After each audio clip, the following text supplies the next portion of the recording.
research focusing on medieval scholastic texts and critical textual analysis. He has taught widely across international institutions, serving as head of the Pali department at Chan State Buddhist University in Myanmar and contributing to canonical text projects in Thailand. He's an accomplished translator and editor. He translates classical texts into Catalan, Spanish, and English, and served on the Council of the Pali Text Societies. So, with pleasure, we introduce Dr. Alex. Let me translate into Thai.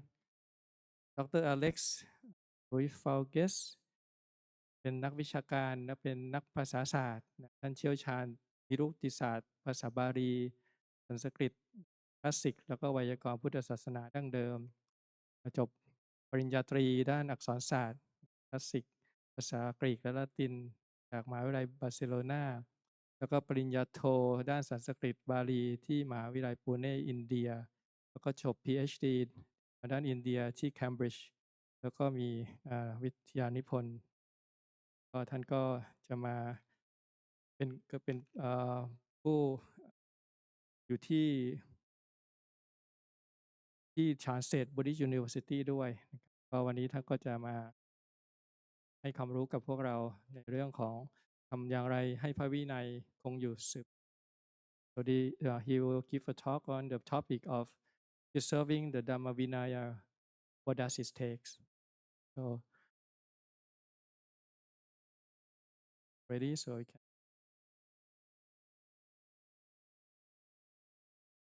Thank you very much, Pante, for this very kind introduction. And because we have some technical problems to fix the slides, may I begin by thanking the venerable members of the Sangha for inviting me to participate in this wonderful seminar on the preservation of the Dhamma and Vinaya. As you know, I am a scholar of the text and I'm not a monk myself. This is, by the way, my first time in Buddha Monton, and I'm very much impressed with the compound and the buildings and the beauty of the site, with the nature and the temples. So yeah, some of the paintings and the boards that I saw here somehow reminded me why the Dhamma and the Vinaya, they stand very strong in Thailand, and it's difficult for the Dhamma and Vinaya to stay strong in the West. As you know, maybe, and I'm speaking in English, but perhaps someone can translate later.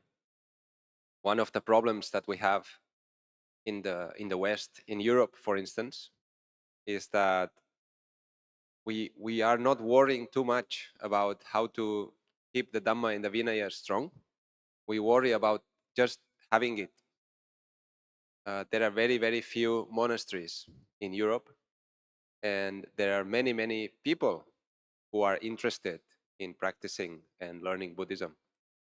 I teach Pali online and also in person, but mostly nowadays online, to people speaking Spanish in Europe and in America, also in English in Europe and in America.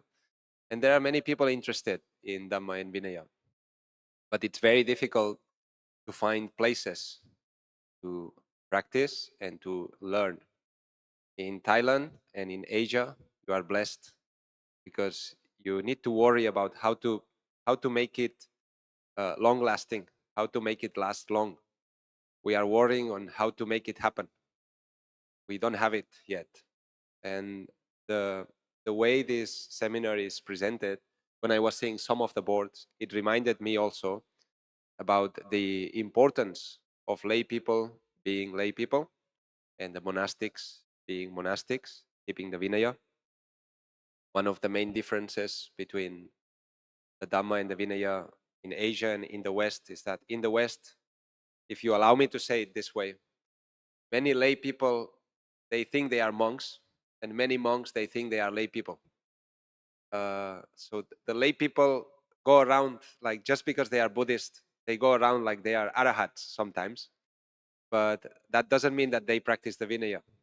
They are just interested in meditation sometimes. and they like to sit down and practice, but many lay people, they don't see the importance of dana and the precepts for the lay people. That means generosity and supporting the sasana through the gifts to the monks and the nuns.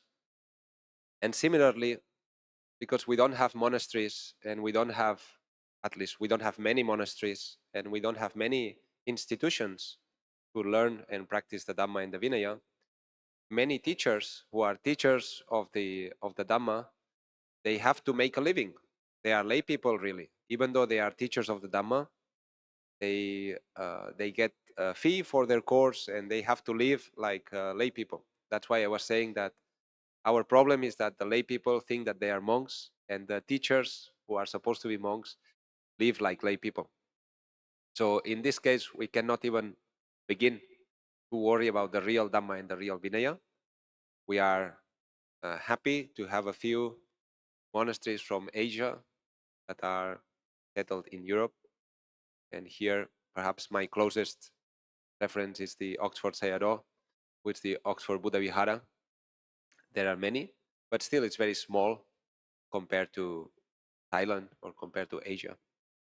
So I would like to share my mudita for the fact that even though sometimes the perception in Thailand might be that the Vinaya is in danger, trust me, it is not that much in danger compared to other places. Now, I'm not so sure the technical problem is solved yet. I cannot see if the slides are already there. Please let me check 1 second. We're working on it.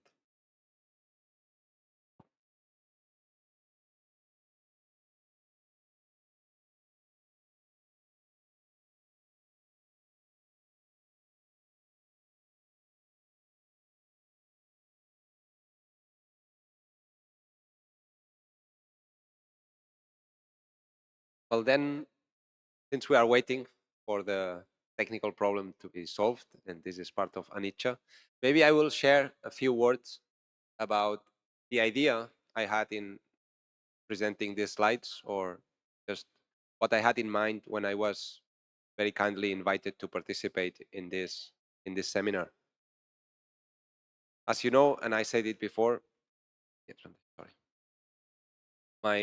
my main job is to work on text, and I feel a little bit humbled if I'm asked to say something about how to preserve the Vinaya, because generally this is something that is the task of the monastics.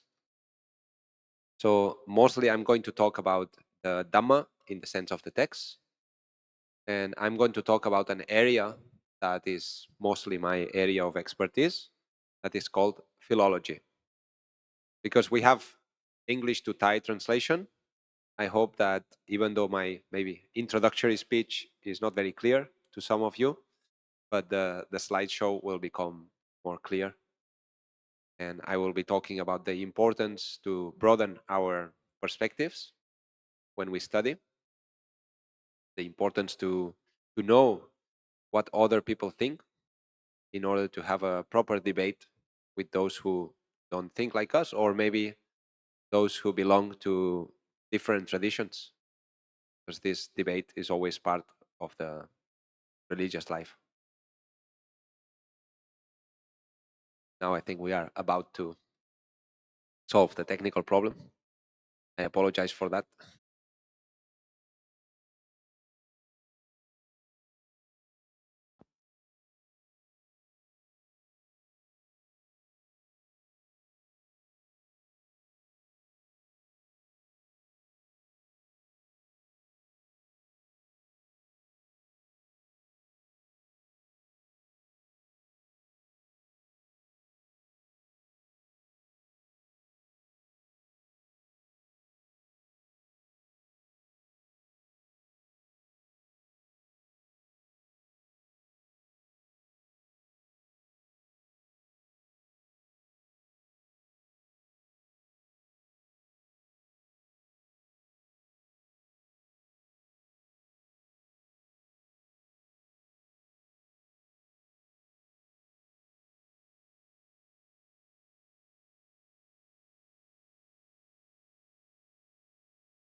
Very good. So thank you so much for your patience.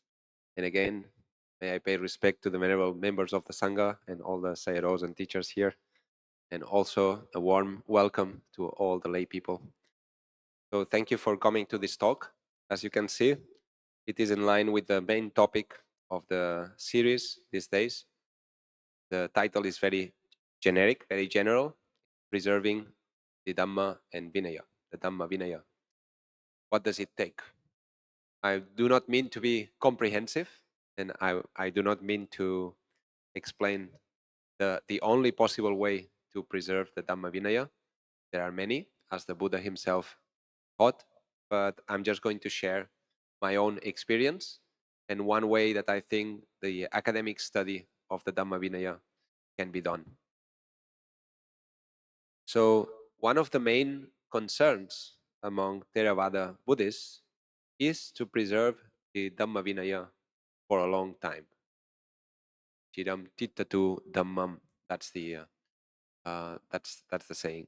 Chiram Tittatu Dhammo. So the Dhamma and the Vinaya have to last for a long time because the appearance of the Buddha is very rare. But even when the Buddha appears, as you know very well, the Dhamma will last only for a certain period of time. And even though we know that eventually the Dhamma and the Vinaya are bound to disappear, like everything else, and they will come back with the next Buddha, it is nevertheless our duty to make it last for as long as possible. It is a common misunderstanding, however, that in order to do so, in order to preserve the Dhamma Vinaya for a long time, an open debate and a re-examination of the doctrinal foundations of Theravada needs to be avoided. What I mean by that is that it's very common, at least I have seen that in some students, that there is a fear. Some students are afraid to tackle or to address certain issues just because they feel that if we ask questions, we are questioning the validity of the Dhamma and the Vinaya. That doesn't need to be the case. In fact, the tradition will show, as I will say in a few moments, the tradition shows that the preservation of the Dhamma and the Vinaya has been accomplished by openly facing criticisms and not remaining silent when an unjust criticism is being made. The very foundations of Theravada Buddhism as a distinct school of Buddhism may be summarized in these 2 points. The ability to articulate a doctrine that critically assimilates or refutes other schools. And number 2, the use of Pali and the strict preservation of the classic texts through the study of grammar and philology. Now here you can see 3 boxes. One is India. So when we study Buddhism, we study the Dhamma and the Vinaya. We say Dhamma and Vinaya. These are not Thai words. These are not Burmese words. These are not Spanish words or English words. They are words that come from India. So we all know that India is the motherland of Buddhism. And when we study the origins of Buddhism, we study Indian culture or ancient Indian culture. But as you know very well, in India, there are many cultures. Use the tab key to navigate and press space to toggle an option. Okay. There are many traditions. There are Buddhists. The Buddhists in the past had been very, very important. Probably for that reason they disappeared, because they were the most important institution in terms of education. But there were many others, schools of philosophy, religion, monastic schools. So you have what we generally call Hinduism, that encompasses a very large number of cults and texts and religions. We have Jainism. In the Pali text, you also know about the Ajivikas. There are Charvakas or materialists. And there are, in short, there are many, many schools, many traditions. And they were all historically in a dialogue with Buddhism. Buddhism was not alone, and Buddhism was not isolated. Then, if we think about Asia a little bit more broadly, we have that there is Buddhism in Asia. Almost in every corner of the Asian continent, Buddhism has arrived, and even beyond, in places where nowadays we would think that Buddhism is not part of the local culture. If you just think of Indonesia, Malaysia, Afghanistan, Pakistan, these seem to be countries that are not part of the Buddhist tradition, but even these countries were very important. Some of them were key to the development of early Buddhism and Buddhist literature, Dhamma, the Vinaya, and so on. So when we study Asia, or when we think of Asia, also we need to consider that there is Buddhism, but also in every region of this very large geography, we have other traditions that are non-Buddhist. For instance, I just mentioned Malaysia and Indonesia, which are the majority of the religious people in these countries practice Islam.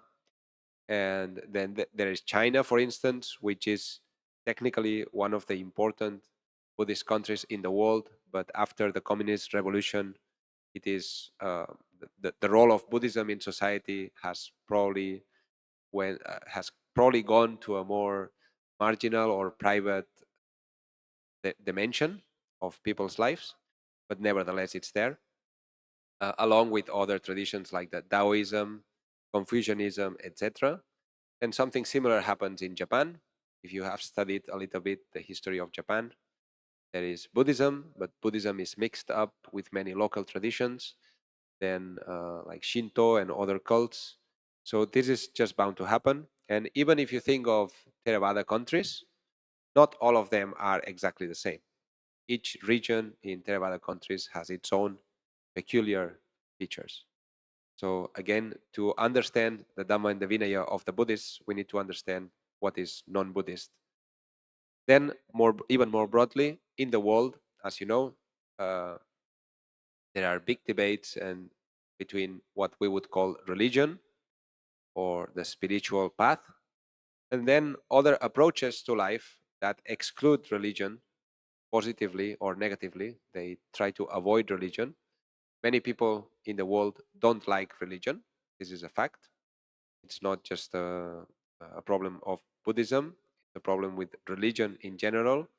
And then we also need to understand what the people who don't like or avoid religion altogether, what do they think? This I summarize as a secularism. That means that is a word that is difficult to explain, but originally secularism would be something very similar to lokiya in Pali. It's what has to do only with the world, not with whatever transcends this world. So because in Buddhism we have what is lokuttara, then the secularism avoids lokuttara. It only stays with lokiya, the loki, whatever is worldly. That is secularism, what belongs to our time and place. And there is also another tradition that is very prominent, especially in the West, that is called the Enlightenment tradition. And if you have seen that sometimes, enlightenment, for most Buddhists, enlightenment means the Sambodhi, the enlightenment of the Buddha. Yeah, the enlightenment of the Buddha, who is the enlightened one. But if you go to Europe, the enlightenment is a period of time around the end of the 18th century where some philosophers, they decided that the path of reason and knowledge had to break away with the old religious thought of the church, basically, or Christianity. So they believed in science and the role of reason and science as the main leads to awakening, not necessarily meditation or this kind of Buddhist practice. So this is just a kind of map starting from India of aspects that, in my opinion, are important when we are thinking of the preservation of Dhamma Vinaya, because that means preserving it in a certain environment. Yeah. What I'm saying is a little bit, suppose there is a certain animal, a certain wild animal that is very rare, very precious, and we don't want that kind of species to disappear. If we only study that species, that is not enough. We need to see what are the other species that are living the same ecosystem. So this is a little bit what I'm trying to. It is undeniable that Theravada Buddhism, in its early commentaries, has never shunned, has never avoided debate with other forms of Buddhism or with other religions and philosophies. Two fundamental texts that illustrate Theravada engagement with other schools are the Katavattu, you may know. In English, it has been translated as points of controversy, but some other scholars, they prefer to translate it as topics for debate. Both translations are correct, but it is true that one part of the Katavattu, according to tradition, has to do with controversies or big disagreements within the Sangha at the time of Ashoka. But it is also true that some of these disagreements are not that dramatic, and we can understand them as examples of early debate amidst the Sangha. Then the second text that I consider very important, even though it's not canonical, it's paracanonical, but it's very important to understand or to illustrate the Theravada engagement with other schools, is the Milinda Panya, the questions of King Milinda, that has been translated into several languages. I'm sure there is also a Thai version of it. As you know, this is a dialogue between a Buddhist monk and a Greek king. Nowadays, that would be a Westerners, a Falang. So there is a Falang king who asks many Falang questions, typical of the nowadays of the Europeans and skeptics, people who don't believe in any religion. That's the role of King Milinda. And he asks many questions to Venerable Nagasena, who is able to answer them successfully. And as we are reminded in the introduction of that book, the role of Nagasena is to avoid the destruction of the Dhamma Vinaya. In the story of the Milinda Panya that you probably know, Nagasena was previously God living in the world of Devas. And the Arahants called him to go down to the world to debate with the King Milinda and save the Dhamma Vinaya. Similarly, you may remember that in the Vinaya commentary, in the Samanta Pasadika, Moggaliputta Tissa Thera, the convener of the Third Council and legendary or not legendary, credited with the authorship of Katavattu, even Moggaliputta Tissa Thera was formerly a Brahma god. He was also living in the Brahma world very happily. But the Arahants, some Arahants came to see him and asked, please go down to the world. We need you because the Dhamma Vinaya is in danger and we need you to come down and save it. The way Moggaliputta Tissa Thera saved the Dhamma Vinaya, according to our sources, was through the debate. It was a debate. So in both cases, we find an example of a major teacher in the Theravada tradition that engages with people who think differently in order to clarify points that are difficult. And these points cannot be clarified if we remain silent and we don't handle them. So there are different types of questions in these two texts. There are one, general definitions according to the science of the time. Means both Moggaliputta, Tissa, and Nagasena, they were actually knowledgeable of worldly and otherworldly or supramundane matters. So a monastic nowadays, a student of the Dhamma and Vinaya, should also be well acquainted with the science of our time. This is in the same way that these ancient teachers were acquainted with the science of their time. Then many times, this is number two, they focus on internal contradictions in the Dhamma Vinaya. So it is inevitable, as you know, that when you read the whole of the Sutta Pitaka and the Abhidhamma and also the Vinaya, you may find here and there things that seem to be contradictory.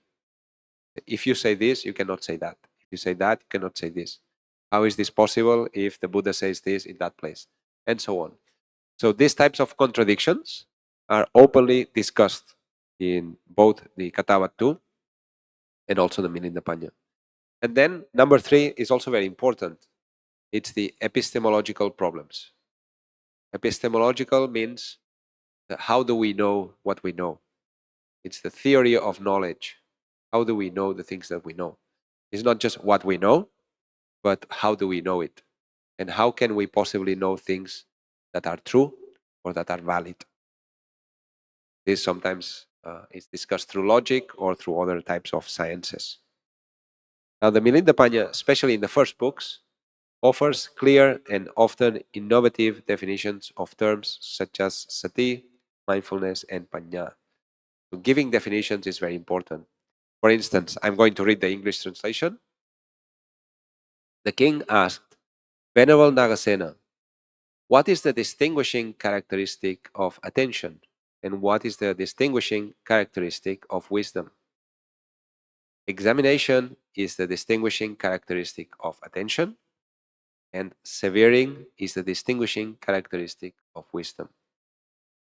How does attention have the distinguishing characteristic of examination? And how does wisdom have the distinguishing characteristic of severing or cutting off? Please give me an analogy, the king says. And Nagasena answers, do you know barley reapers, your majesty? And the king says, yes, venerable sir, I know them. Then Nagasena says, how, your majesty, do barley reapers reap barley? And the king says, venerable sir, they take a sheaf of barley in the left hand, and they take a sickle in the right hand, and they cut with the sickle.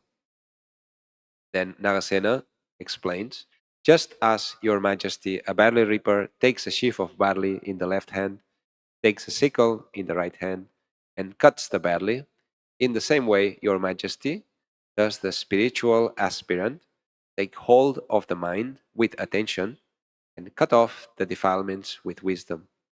Indeed, thus, your majesty, examination is a distinguishing characteristic of attention, and severing is the distinguishing characteristic of wisdom.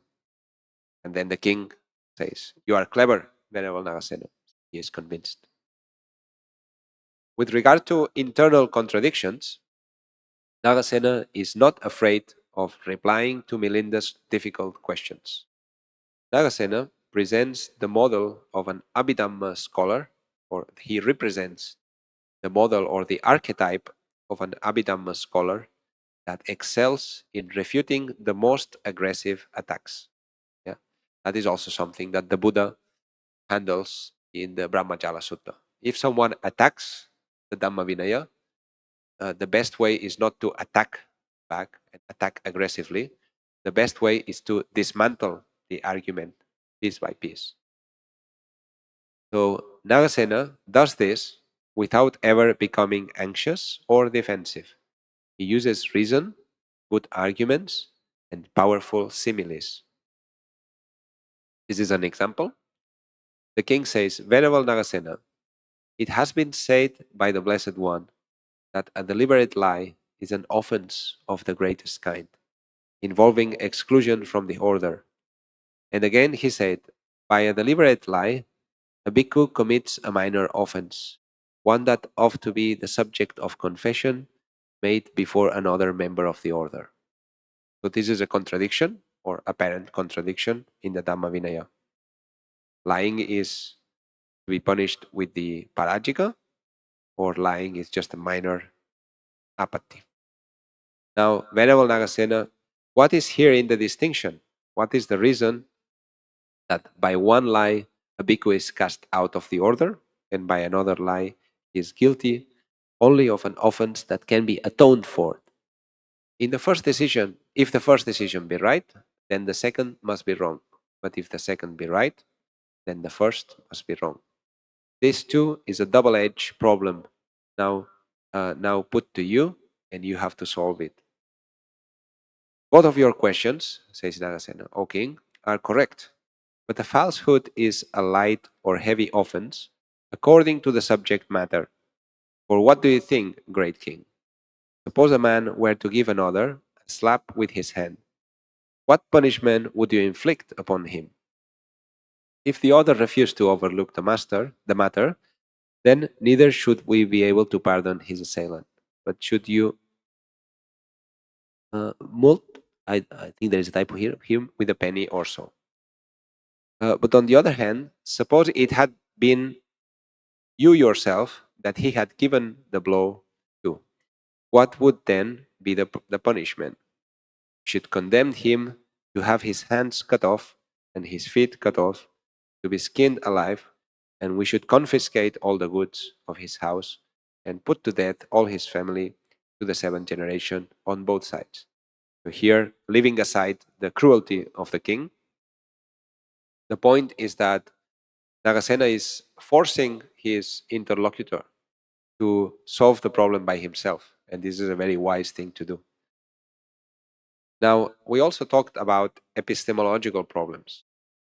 Both the Katavattu and the Milindapanya address deep epistemological problems through reason and sound arguments, not through mere faith or arguments based on authority. This also reminds of the Kalama Sutta that I'm sure you're all familiar with. The Katavattu's refutation of the Sabbhativada, in Sanskrit Sarvastivada, is a good example of thorough logical reasoning. Even though logical reasoning is not sufficient for insight, vipassana, it is nevertheless an important instrument when exchanging opinions with those who maintain different views. It is the best instrument to handle wrong view. But in order to refute wrong view, or a view that contradicts the Dhamma Vinaya, the Buddha has always recommended to base the defense in the facts, that is, in the reality, yatha bhutam, in what is real. This also involves a proper understanding of the rival position. For this reason, it is inevitable that those who wish to maintain the Dhamma Vinaya in its pristine purity, they need to study other philosophies as well, as Moggaliputta Tissa and Nagasena did. You can see an example here. I don't know how many of you know about Sabbhativada or Sarvastivada. Do you know about Sarvastivada? How many people know about Sarvastivada Buddhism? Not many, few. But you know, the Sabbhativada is one of the main rivals, so to say, of the Katavattu. So if we don't understand Sabbhativada, we cannot understand Katavattu. Also, we cannot understand the Milindapanya, because in the Milindapanya, which is a Pali text, is Theravada, sometimes there is an argument that refers to the Sabbhativada. So the term Sabbhativada, as you understand from the word, it means Sabbam Atti. Sabbam Atti. Everything exists. But what is everything? Everything means everything in all the three times: in the past, in the present, and in the future. That means that the Dhammas do not have a momentary, or they do not exist only in the present moment, as we say in Theravada. But the Sabbhativadins, who were a very strong Buddhist school, they believe that the Dhammas, or some Dhammas at least, exist in the past. That means they always exist in the past and in the present and in the future. And they did so because they had reasons to believe that in order to explain the causality and karma, we needed to accept that the actions, the karma that was done in the past, had the effect in the future. So for instance, if I do something wrong today, the result will come maybe next year or maybe in 5 years. And when the result comes, the cause should be there. Because this is Paticca Samuppada. When the cause is there, the result is there. When the condition is there, the result. So if the result is there, the cause should also be there. That means that the past karma should exist. This kind of argument is more or less what represents the Sabbam Atti, that everything exists of the Sabbativada. But of course, the Theravadins, the ancient Theravadins, they were very much familiar with this, and they disagreed. In Theravada, only the present Dhammas exist, and it can be technically accepted that some of the past Dhammas that have not taken fruition yet, it can also be considered as existing. But mostly, it's the present Dhammas that exist, not past, not future. Now, the Theravadin in the Katavatu says, you say that all exists. Hereby, you are involved in these further admissions. All exists everywhere, at all times, in every way, in all things, not in a combined state. The non-existent exists. The right view, which looks upon your wrong view as wrong, exists. You can see there are a series of logical arguments here that the Theravadin is putting forward. Again, taking all in terms of time, you affirm that the past exists, the future exists, the present exists. But it is not the past something that has already ceased, that is departed, changed, gone away, gone utterly away. How then can you say the past exists? Again, it is not the future something that is not yet born, not yet come to be, not yet come to pass. It has not happened, not befallen, not manifested. How then can you say the future exists? The present, you say, exists. And the present is something that has as yet not ceased, not departed, not changed, not gone away, not utterly gone away. And the past, you say, exists. Then you should say of the past also that it has not ceased, not departed, and so on. Again, the present, you say, exists. That is born, has become, has come to pass, has happened, has befallen, is manifested. And the future, you say, exists. Then you should say of the future also that it is born, has become, and so on. So this is just a very short passage of the Katavatu, and it is the English translation that is summarizing the Pali. The Pali is a little bit more complex, but to me, this is a very good example of Theravada philosophy that is not less complex or less interesting than the Madhyamaka philosophy that many people are so excited about. For instance, Nagarjuna. As you know, that Nagarjuna in the Mahayana or in the Madhyamaka philosophy, Nagarjuna is the most famous teacher. He's so famous that some people claim that he was he set in motion the Dhamma wheel again. So he's almost put at the same level as the Buddha. And it seems to me that from the Theravada side, sometimes we are not enough, how to say, proactive to show that we also have very high caliber texts in philosophy and epistemology, and not just the suttas, which is of course the treasure and the core, but we also have philosophical texts that they have nothing to envy to Nagarjuna. It's actually on the contrary. Probably Nagarjuna has a depth to these older texts. And this is just an example. But this is also something that shows us the way to defend and to preserve the Dhamma and the Vinaya.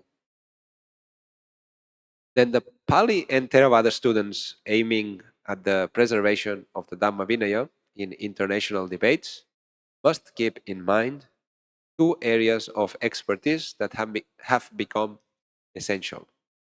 Philosophy is number one, and the historical philological method is number two. I can give you a very good example of a combination of these two skills. I don't know how many of you know about Bhikkhu Analayo. Anyone knows Bhikkhu Analayo? Analayo Bhikkhu? Okay, some of you. Probably he's much more famous in the West for good reasons. But in the West, he's definitely one of the leading Buddhist scholars in our time. And the reason I think why he is a leading scholar is because he is a practitioner. He's mainly a meditator. He's not just an intellectual monk. So that converts him in an authority in meditation, but also, and perhaps that especially, because he is a very thorough philologist. He has studied many languages, and he publishes books that compare the Pali texts with the Chinese agamas and the Tibetan texts of the Kanjur and the texts from other Indian traditions in Sanskrit or in Gandhari and other schools. So through his life, he has been following the historical philological method in order to try to understand better the Dhamma and the Vinaya. Of course, his conclusions are his own.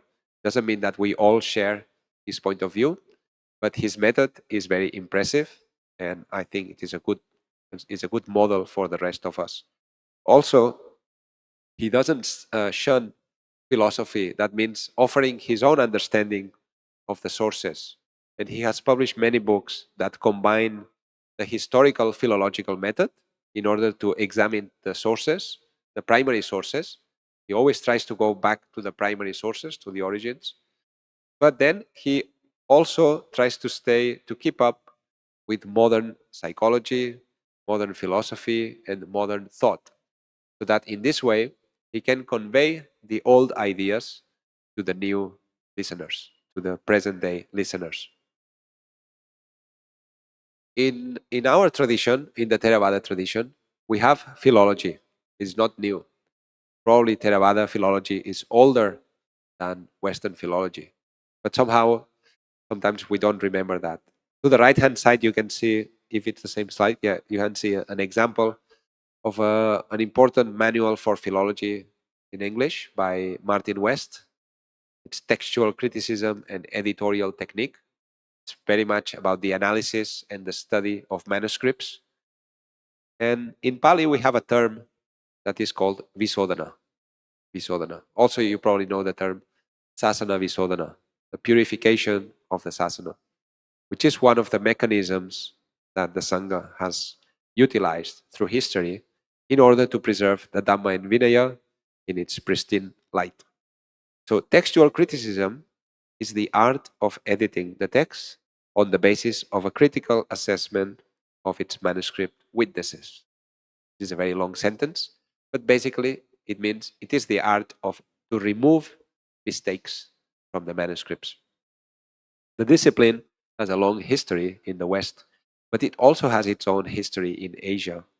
Especially Buddhist scholars of all periods have paid careful attention to the preservation and editions of manuscripts. In Pali, textual criticism is called visodhana. That means purification. That means cleaning up the manuscripts. This in the past was done with manuscripts. Nowadays we use printed books, and probably even more often we use the internet and electronic means. But nevertheless, this is one of our ways to keep the Dhamma and the Vinaya alive. A few years ago, I published an article for those who are interested in seeing traditional Theravada philology in action.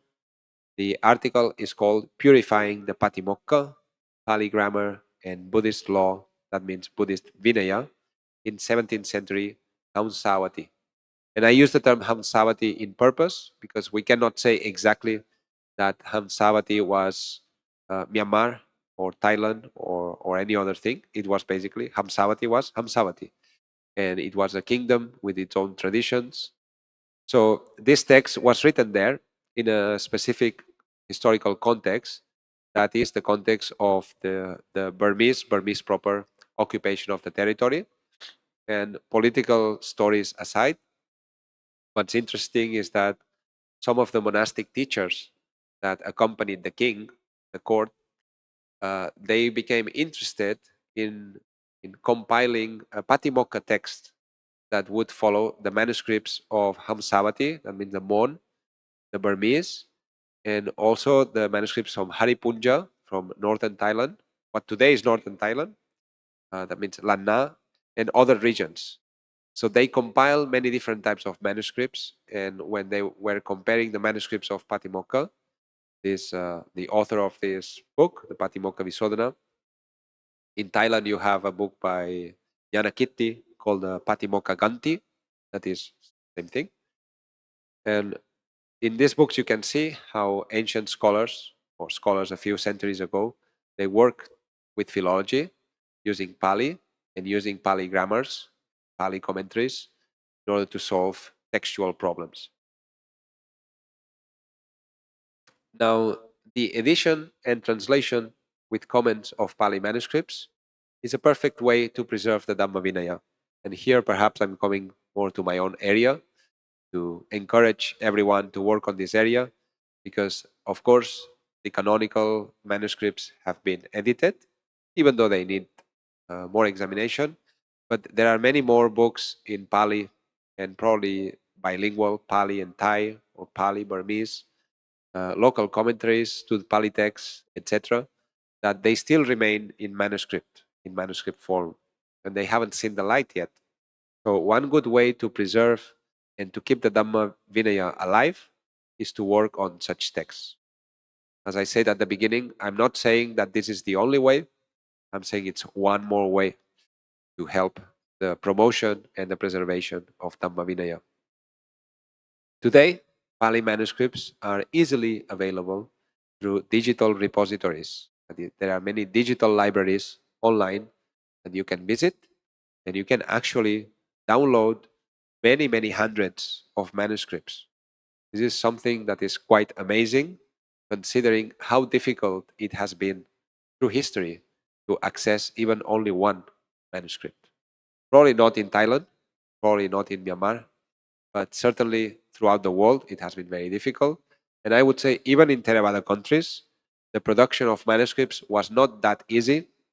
We know that in certain periods, like in the Pagan period in Myanmar, the production of one set of the Tipitaka, the writing in palm leaf manuscripts, one set of the Tipitaka, had the same cost as building a pagoda. And you have seen the pagodas in Pagan; they were very costly. Today, maybe we can say it's as costly as building one of the great skyscrapers of Bangkok. So in the past, books were very difficult to come across. Not many people knew how to read them. So today we are privileged that we have so many tools to learn Pali and to read Pali, to use electronic editions, but not only electronic editions. We can even work on manuscripts without leaving our bedroom, literally. I know many friends who nowadays they don't leave their bedroom. They stay there because they can see everything. And if they don't have a manuscript, they can call someone in a certain place, take a few pictures of the manuscript, and then you can read it. So this is also a good way to preserve this rich heritage of literature that we have in Theravada Buddhism, because after all, as you can see here, for instance, in these shelves, the Dhamma and the Vinaya cannot be better represented than a collection of books and texts. So these digital repositories are one more reason to encourage especially young scholars, to take on philology and the study of the text, without ever forgetting about all the other aspects, of course, but including this one. I'm sure it's going to be very helpful in the future, as it has been in the past.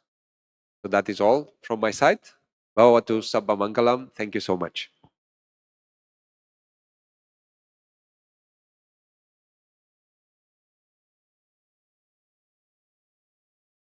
Okay, much, Dr. Alex, for doing very today talk. Any questions from the audience? มีใครมีคำถามกับดรอเล็กซ์บ้างไหมท่านได้แสดง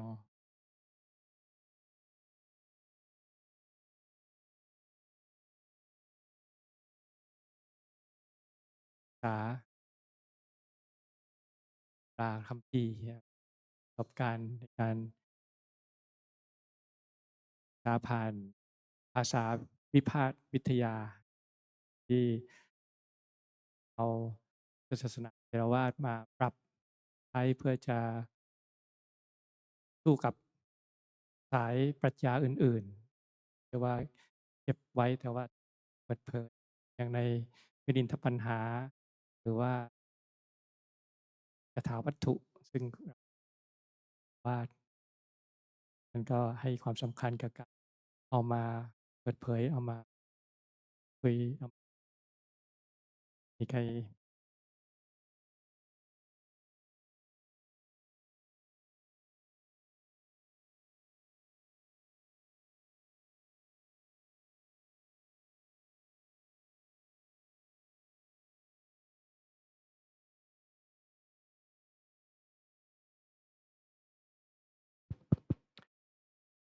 Okasa from the Mahasangha. Dr. Alex, thank you for your lecture.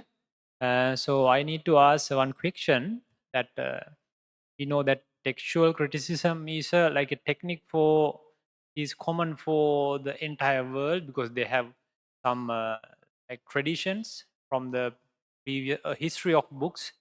So they have like Westerners, they do the textual criticism as a one technique to preserve their history or preserve their historical books.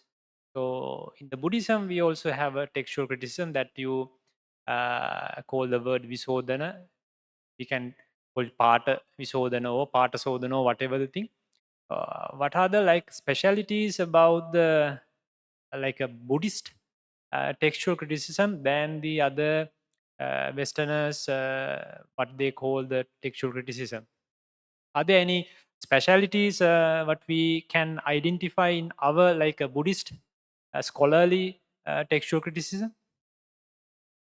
Thank you very much, Bante. I think this is a very good question that I didn't address because this would have taken more time. But of course, the answer is yes. There are a few features or a few special differences, but even though they are a few, they are important.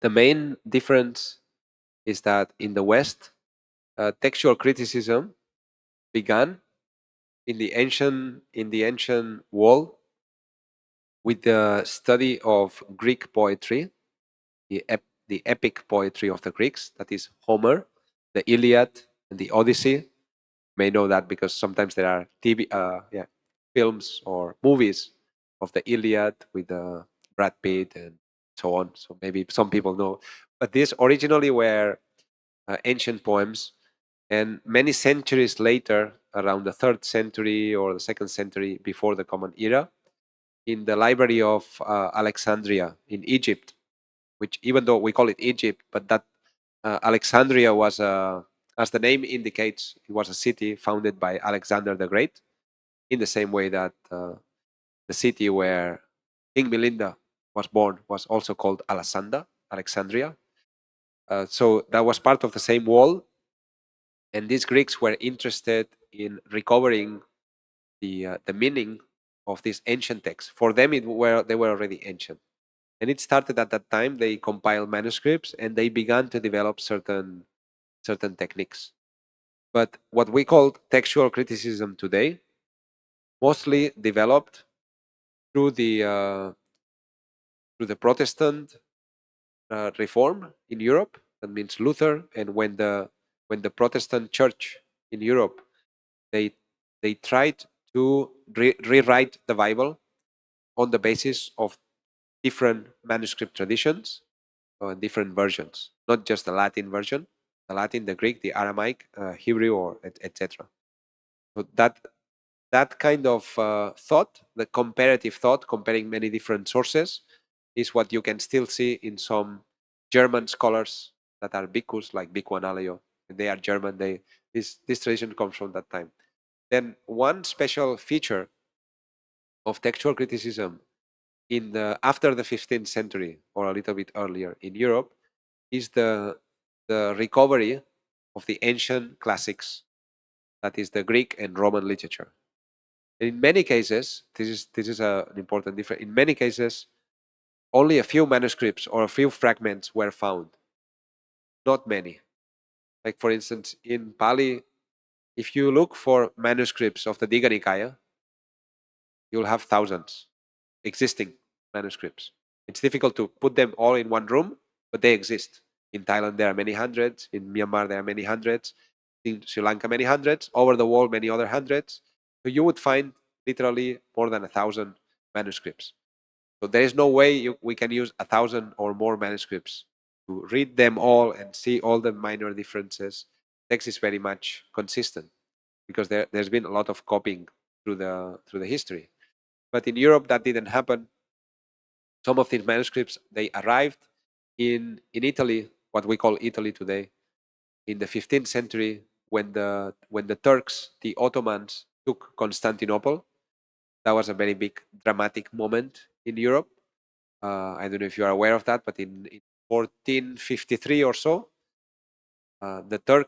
Turkey took Constantinople. That's why since then, only we call it Constantinople. Everyone else calls it Istanbul. We call it Istanbul. The city of Istanbul. I think even the word Istanbul comes from Constantinopolis. That is Istan, and Bul is polis. That is a city. So Istanbul is in the Western European mindset or ideary. That's Constantinople. That was the last city preserving the Roman tradition in Greek and Latin. So many of the scholars there, they fled to Italy, to Venice and other places with which they had contacts. And then Italy received hundreds of manuscripts from the ancient world. And they started reading them. They started looking for people who could read them. And they started recovering that lost tradition. So this is the first distinction. In Europe, textual criticism is very much about recovering something that we have lost. But in Buddhism, I think it's more about keeping clean. It's a housekeeping, keeping everything in order. But it's something that we already have, and we have plenty of manuscripts. So the goal is not exactly the same. Now what happens? Many times, as you can see in the Pali Text Society editions or other articles and editions of Pali texts written by Western philologists, is that their goal is not to teach the Dhamma, mainly, most of the time. Most of the time, they are not in favor or against the Dhamma. They just ignore it. Their goal is to go back to the original language of Buddhism. You may have seen that in some publications. This is an important discussion that many philologists think about, and they consider it central in deciding which readings of the Tipitaka are correct and which readings are incorrect. You see that there are variant readings in the Tipitaka all over the place. We just need to compare the Burmese edition with the Sinhalese edition, or just the Sinhalese manuscript with the Burmese manuscript, or a Thai manuscript. There are many differences. There are small differences, but there are many. So if it's just one small difference, it's okay. But if there are thousands and thousands of small differences, the sheer volume makes it something that needs some attention. So the approach of the Sangha is to just try to find the reading that conveys the idea the best way possible. And the approach of Western scholars, and I say Western in a very general way, but I think you understand what I mean, Western philologists, the approach is many times to just ignore about Dhamma or not Dhamma. They focus on philology and they try to see a word that is closer to Vedic Sanskrit or something like this. So they try to recover the dialectal form that is more ancient. Because of this, many times they discuss and they deal with Buddhist literature in a way that would not be very much acceptable within the Sangha. For instance, I give you one example. In Thailand, the Vesantara, I don't know exactly how you call the Vesantara Jataka, but you know what I mean, the Vesantara. Yeah, Vesantara Jataka is very famous, not only in the Pali text, it's part of Thai culture. But if you read what one very famous philologist, Pali philologist in Europe said, like that is Ludwig Alsdorf, he basically says that this is not a Buddhist text. Says something in summary. Says, if you study this text philologically, you can see that originally this is not a Buddhist text. It's just a legend that has nothing to do with Buddhism.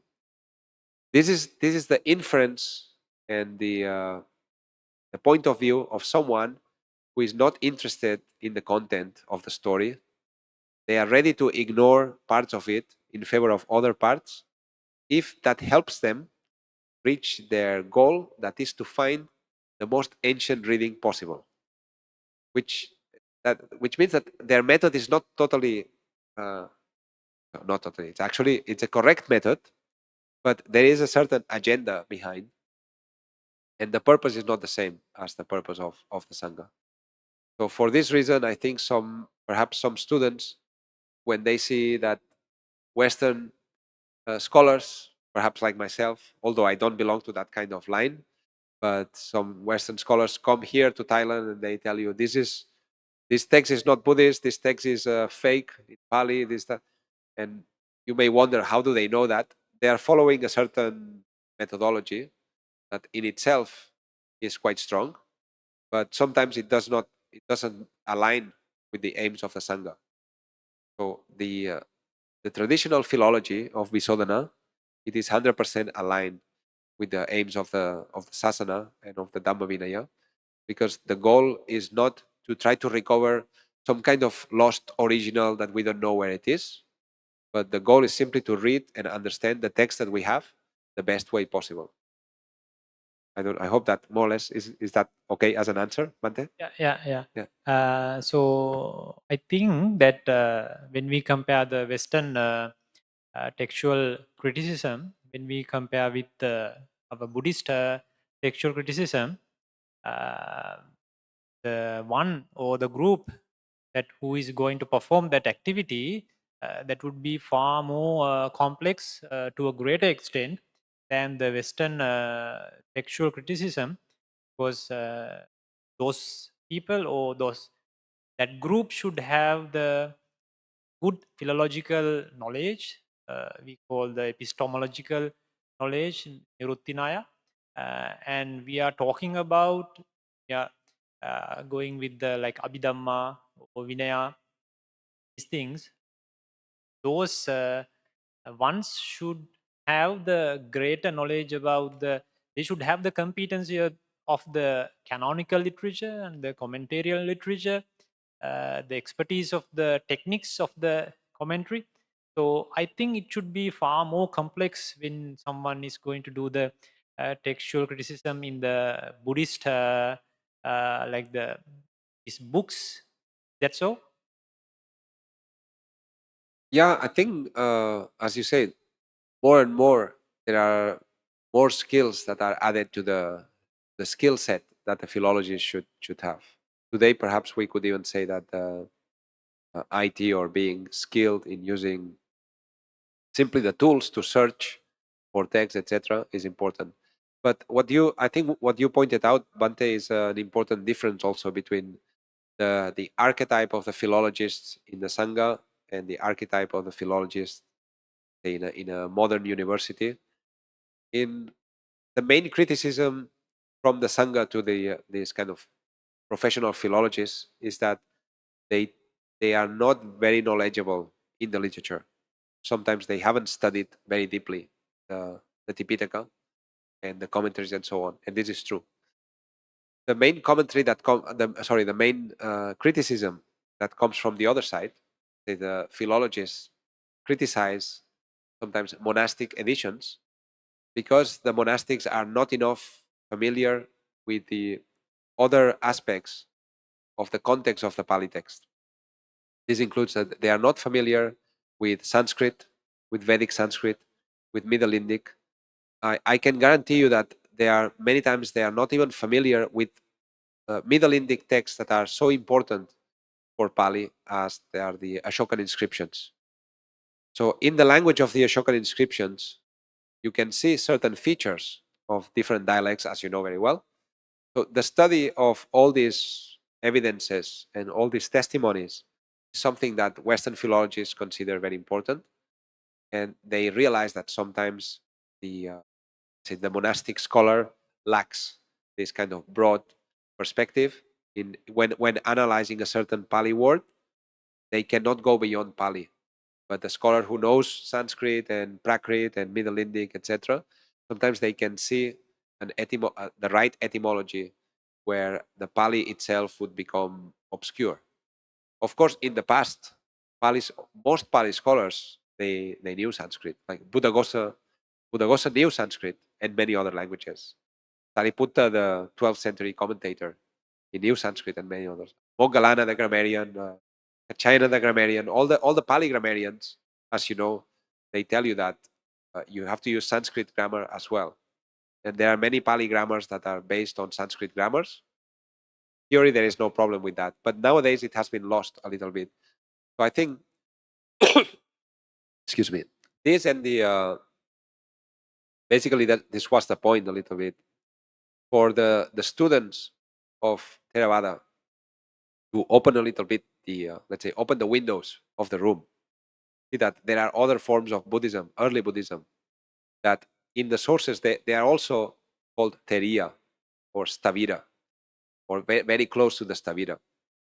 So in this way, we can also understand the origins of Theravada. In my perspective, I think this is a very important and very critical task to preserve the Dhamma and Vinaya for future. So, in my perspective, it should be done with the hybrid exposures from the monastic education, with the deep understanding about the foundations, and also with the exposure to the modern academic world, as you said, that philological understanding and more exposure to the world with this textual criticism. Then it would be the most ideal set of people who can perform this activity in a far better way. I totally agree, Bante. And I think it will be easier for a Buddhist monk to become a good philologist and learn what the philologists know than for a philologist to learn what the Buddhist monk knows. So you have an advantage in this case. I personally know that advantage. Well, Thank you very much. thank you.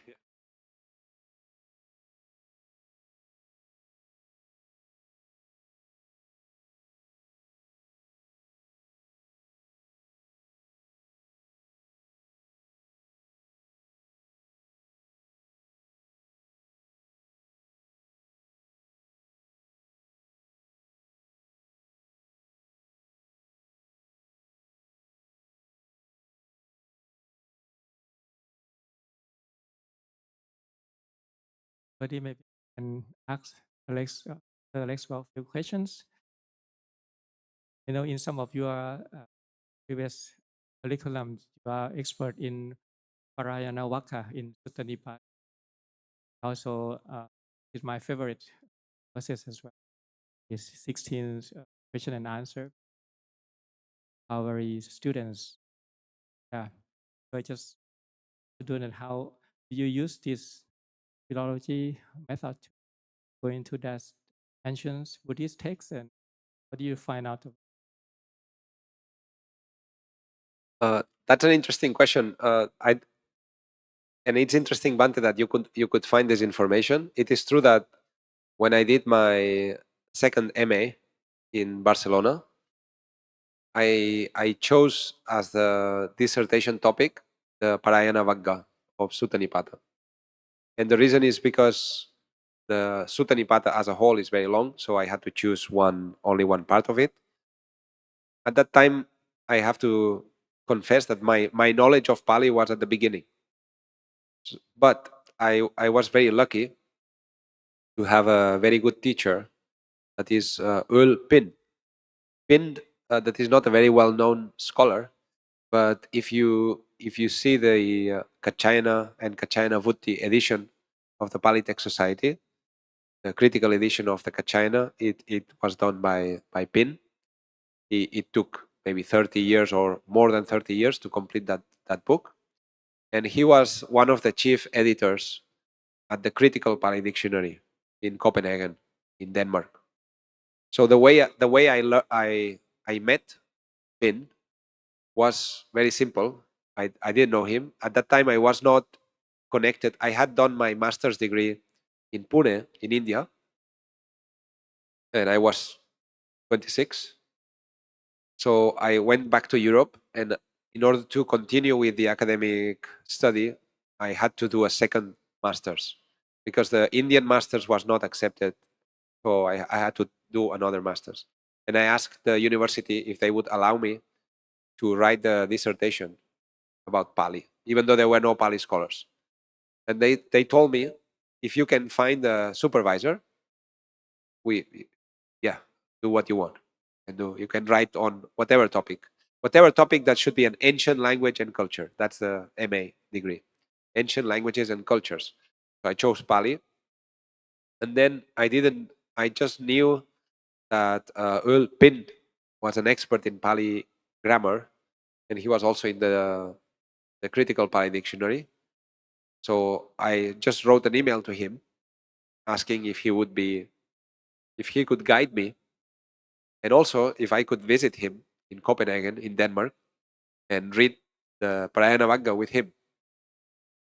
So happily for me, he replied, and positively, that of course he would be delighted to be my co-supervisor, so that at least I have one of my supervisors is an expert in Pali, and he welcomed me to go to Denmark whenever I wanted to go. But I had to pay a fee. So at that time he was still working for the critical Pali dictionary, but the project was almost dead. That project always had funding problems, and the last 10 years it was funded by the Bukyo Kenkyo Yokai from Japan, and they gave funding for 10 years.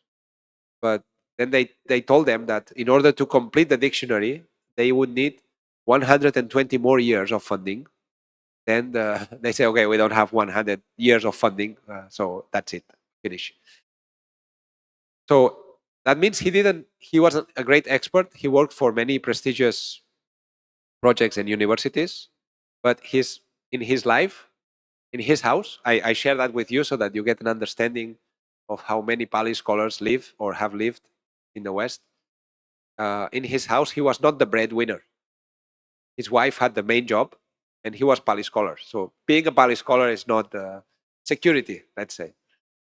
That's why he said, if you come, he didn't have any fixed income. If you come, just pay a fee. And at that time, I had a scholarship from the university. So I said, okay, no problem. So I went there, and we did like in the ancient times in India. So I paid to the teacher the fee, and the teacher taught me a little bit of Pali. And it was very nice because I came to meet him in person. He passed away a few years ago, and unfortunately for me, he became very sick when I started my PhD in Cambridge. And he was supposed to be my external supervisor or something like this. Because of him, I went to Cambridge, basically. And he became very sick, and then he passed away a few years later.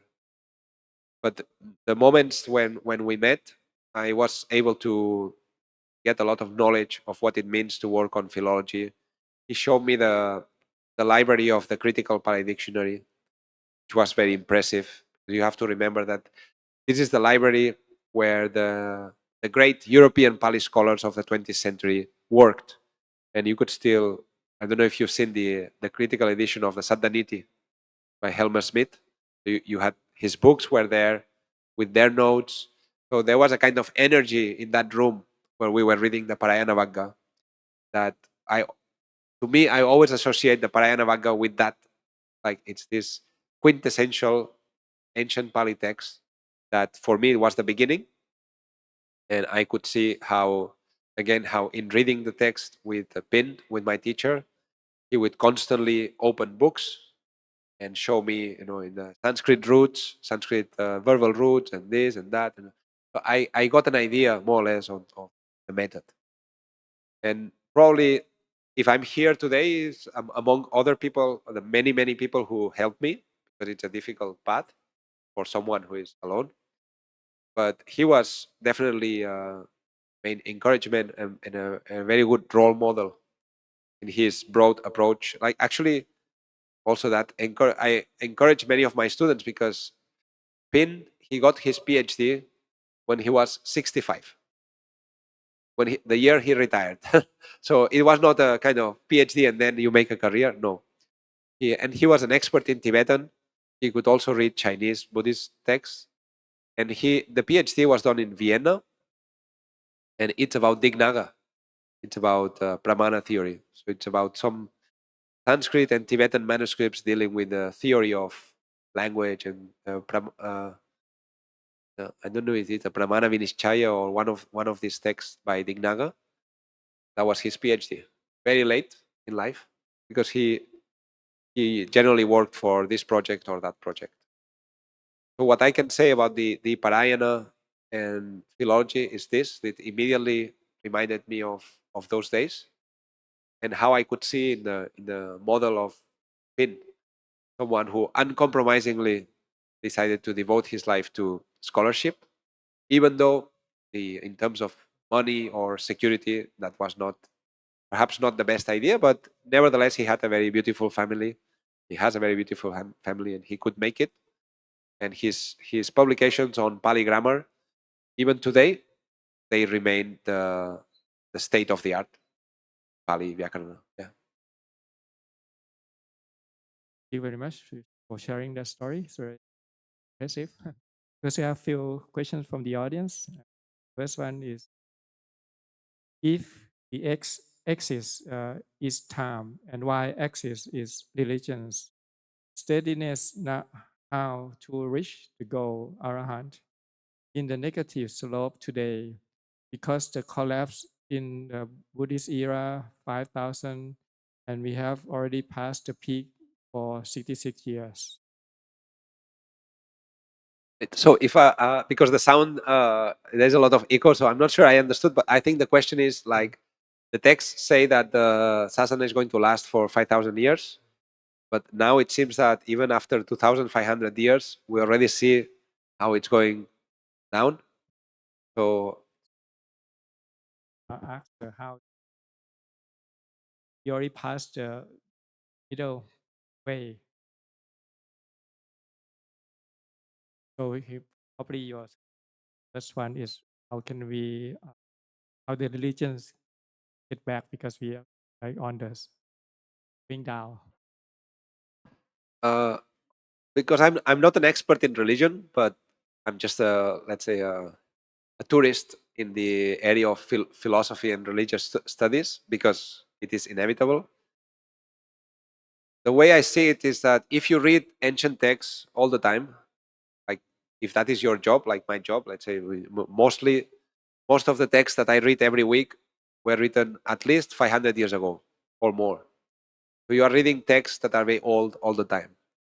And when I hear people today complaining about X, Y, or Z, I say, okay, yeah, this is the same complaint I saw in this text that was written 1,000 years ago, 2,000 years ago, 3,000 years ago. Even if you go back to the earliest writings in the history of humankind, the poem of Gilgamesh from Sumeria, from the Middle East, that is like maybe 5,000 years old or so.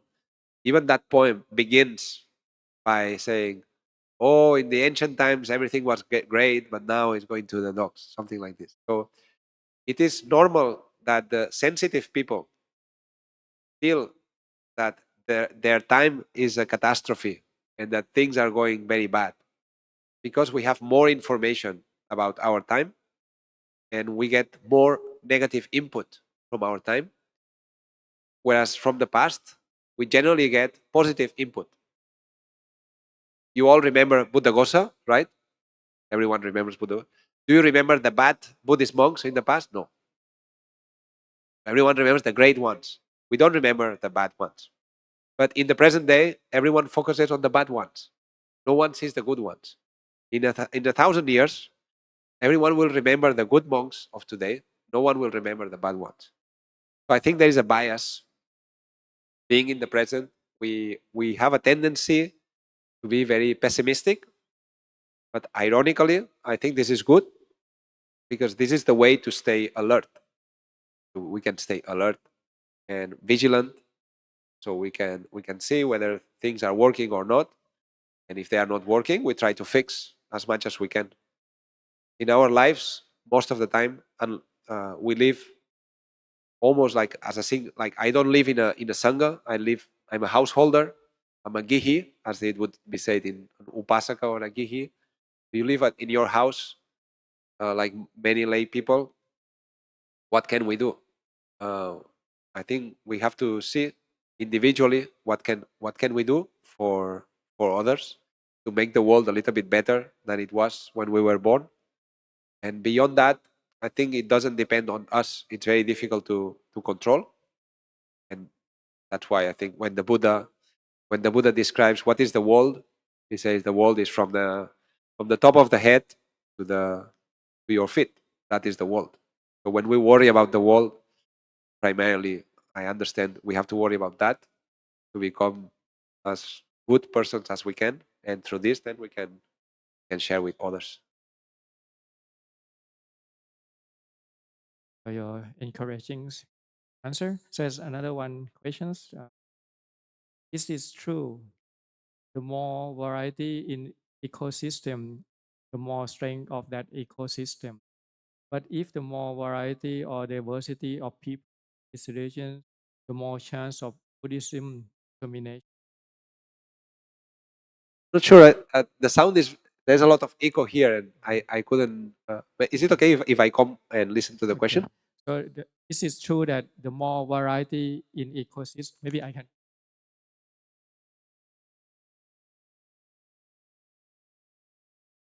The more variety in ecosystem, the more strength of that ecosystem.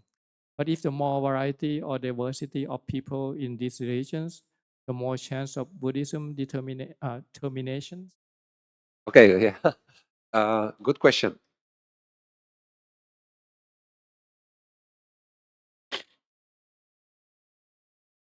So this is, I guess, about the analogy of if you want to save uh, Buddhism. It's almost like you want to save a very rare plant or a very rare species of animal in the sea or in the. So this is, of course, just a metaphor, and my point was simply to not to be in favor of diversity for the sake of diversity, because obviously, if suppose I think that Theravada Buddhism is good, then I would like to share it with everyone, and I would like the whole world to become Theravada Buddhism. But if I'm Muslim and I believe that Islam is good, I want everyone to become Islam. If I'm Christian, same. Every person. Or if someone is atheist, only believes in science, they believe that science will save everyone. That's the only way. So again, I think if we go back in our text, these discussions are already there at the time of the Buddha. And the Buddha in the Nikayas, he doesn't seem that interested in that people convert or they call themselves this or that. But he's more interested in the people following a certain path, whatever name they can call it. So in that sense, of course, variety for the sake of it is not good, because we cannot say that it's good that there is variety. Some people steal, some people don't steal, some people kill, some people. So it's good that we have a variety. This is, of course, this would be illogical. The best thing is that nobody kills, nobody steals, ideally. So there is no variety. Everyone is good.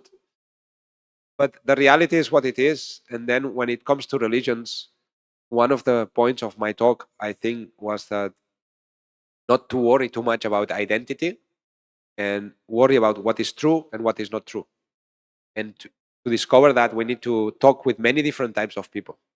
If we only talk and discuss with one type of person, we will never go beyond that, and maybe we are wrong.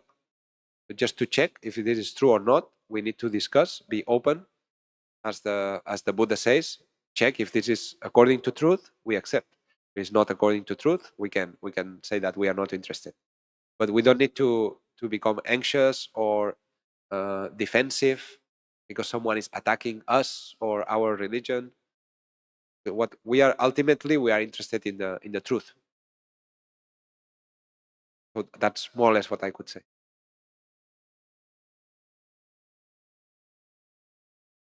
Okay, thank you. Questions for your answer. Okay, so I think um,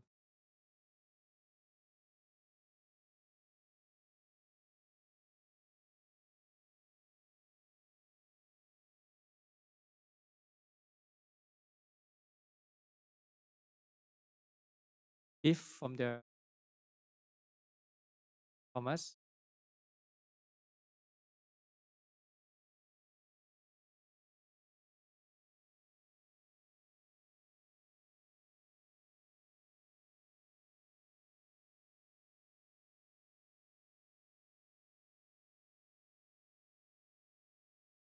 Thank you everyone again for coming here, for having me in. It was a very nice experience. Thank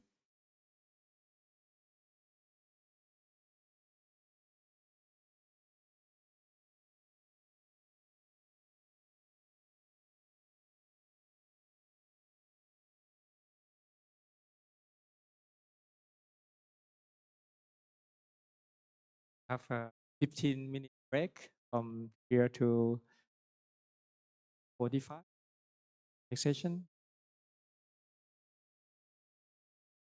Back in 15 minutes.